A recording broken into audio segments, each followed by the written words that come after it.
suggest there be criminal charges against Hillary Clinton. And so what they're saying in the Clinton camp, they are taking that as a victory. They are going to embrace it.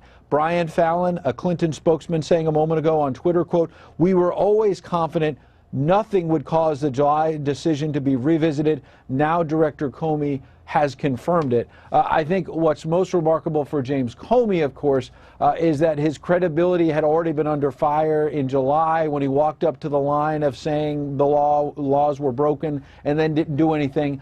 Credibility challenged again a couple of weeks ago when he kind of inserted himself into this election at such a late date. Howls of protest from the Obama Justice Department. The President of the United States, by the way, a few days ago, extraordinary interview where he basically said he didn't think there was any there. That led a lot of eyebrows to be raised about whether he was injecting politics and telling his own Justice Department how they might rein in James Comey. So to bring you up to speed, remember that expanded email probe 9 days ago, the one that turned the entire election upside down, many will argue tightened the polls considerably. There were other issues that were already tightening them. Well, forget about that. The FBI director who really triggered that October surprise, triggering another surprise in just the other direction, James Comey essentially saying that what they have gotten off of that server does not lead them to believe that a further investigation is necessary and does nothing to change the agency's initial conclusion from back earlier this summer that there was no reason to pursue criminal charges against Hillary Clinton. If you're confused, you are not the only one. Now to the fallout from all of this with former Reagan advisor Ed Rollins, former Carter pollster Pat Caddell. Gentlemen, welcome. Thank you. All right, so help me with this, Ed. You could argue that a lot of the Trump momentum was already building and Hillary Clinton was suffering in the polls, I think having a lot to do with revelations about, skyrocketing premiums for the Affordable Care Act.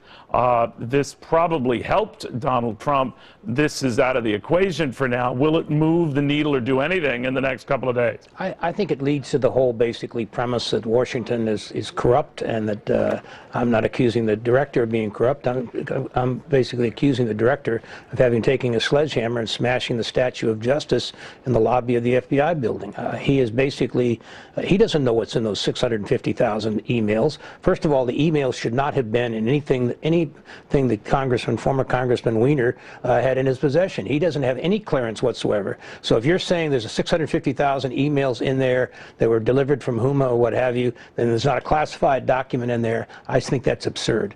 Equally as important, giving the thing to the Congress on a Sunday afternoon without basically any feedback one way or the other, no public announcement, I think basically is going to be viewed by many as a cover-up and viewed by many as this is what's wrong with Washington, let's clean it up. And I think that works to Trump's advantage. You know, it is interesting and not too surprising, Pat, that now Republicans are just exasperated at Comey. So it is that rare time when both sides are disliking him now. A lot of Democrats are angry at him for having brought them to this point. But be that as it may, will this make any difference in voters' minds? That is, among those who've not already voted, close to 40 million already have. Will it make any difference in the next couple of days?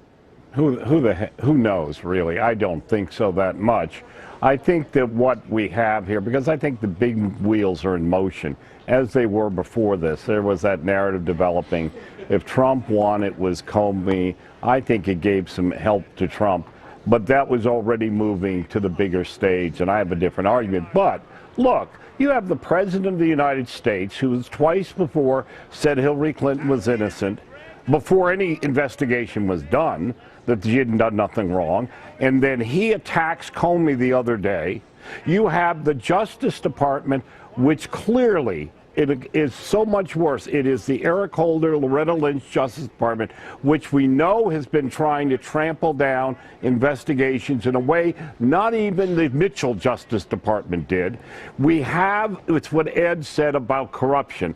Everyone believed this. You notice I didn't jump up and down when Comey came out because I said the whole FBI was a mess. This whole thing has been a mess. I believe that he was under intolerable pressure from the Justice Department, the President, and broke.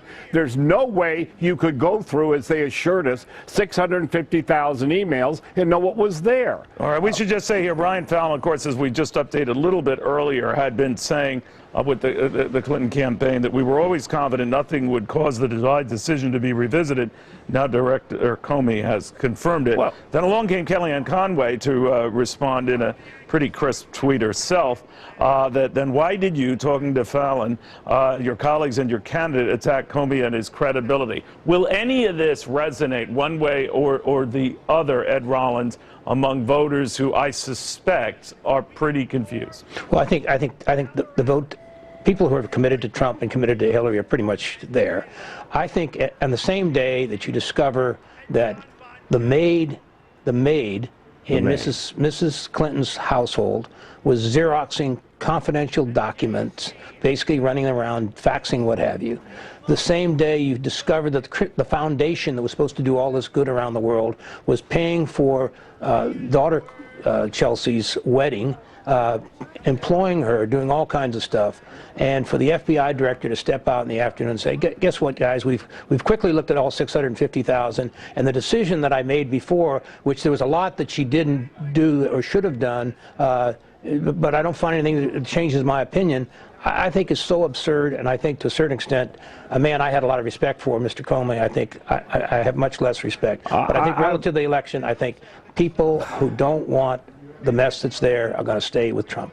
I want to say one thing here. Look, this answer to all of this is, and I said this the other day, I believe it, is that there needs to be a special independent counsel who is outside of Washington, who is non-political, to take over this entire investigation.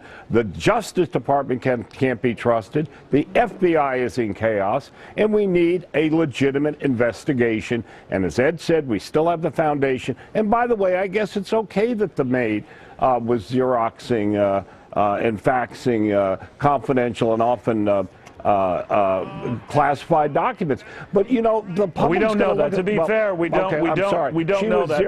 But I just want to real cycle very quickly. Do you think now that whatever surge Donald Trump was having slows or stops, whatever drop that Hillary Clinton was having slows or stops? Because even prior to this news today, both their positions seem to be cementing in key states. What do you make of that? No, but they're not. In one sense, as I said to you, as I tracked this against 1980, I told first of all, I went through all of these tracking polls. Most of them in the latest polls, the tracking polls show him closing or doing better. All right, so bottom line, you don't see that changing one way or the other. I don't see that changing Ed much. Rollins, do you see anything changing as a result of what we found out in the last 20 minutes? Absolutely not. I think people who think the system is broken are going to think it's even more broken. All right, guys, man, oh man, you can't make this stuff up. We've got Florida Attorney General Pam Bondi with us right now. And Attorney General, I'm telling you, it gets curiouser and curiouser. Now, many argue cynically that, Comey locked himself into his own little corner here because he reopened this or announced this reprobe, whatever you want to call it, last week.